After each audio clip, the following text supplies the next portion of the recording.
అన్నా బాగున్నారా? బానే ఉన్నాను గానీ మా నాన్న పిలు. సరే అక్కడ కూర్చోండి, నేను వెళ్ళి పిలుచుకొస్తాను. రాఘవయ్య గారు, మీ అబ్బాయి వచ్చాడండి.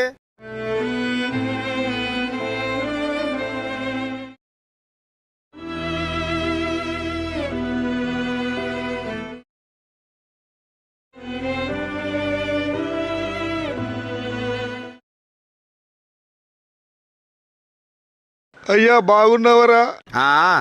నేను కొత్తగా బిజినెస్ పెడుతున్నాను గానీ నీ పేరు మీద స్థలం ఉంది కదా, అది అమ్మేస్తున్నాను. ఇక్కడ సంతకం పెట్టు.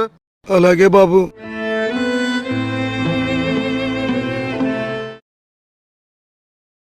సర్లే వెళ్ళొస్తా. బాబు ఏంటి? పిల్లలు గుర్తొస్తున్నారా?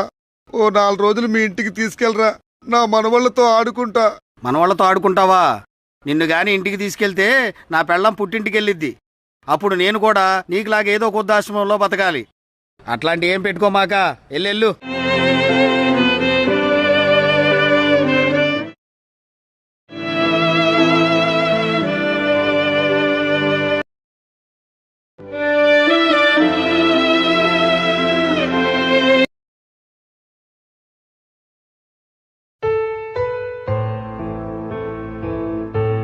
అన్న ఎలా ఉన్నావు?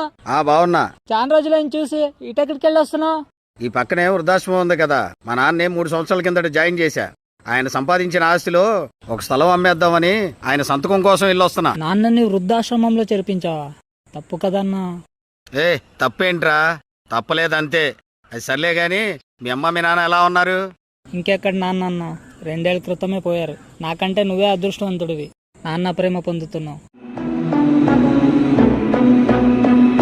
సరే మీ అమ్మ ఎక్కడుంది? ఇంకెక్కడ ఉంటారు, నా దగ్గరే ఉంది. ఓల్డేజ్ హోమ్ లో చేర్పించడానికి నేను నీ అంత పెద్దోడు కాలేదులే అన్న. అరే నా ఇబ్బంది నీకేం తెలుసు? మనల్ని కని పెంచినప్పుడు వాళ్ళకి ఎన్నో ఇబ్బందులు వచ్చుంటాయి. అలా అని అమ్మ నాన్న మనల్ని వదిలేరుగా. నువ్వు క్షమించరాని తప్పు చేసావు, ఒకసారి ఆలోచించు.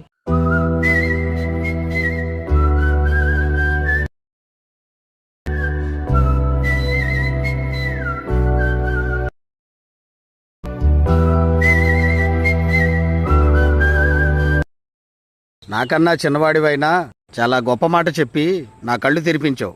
ఇప్పుడే మా నాన్న మా ఇంటికి తీసుకెళ్తాను.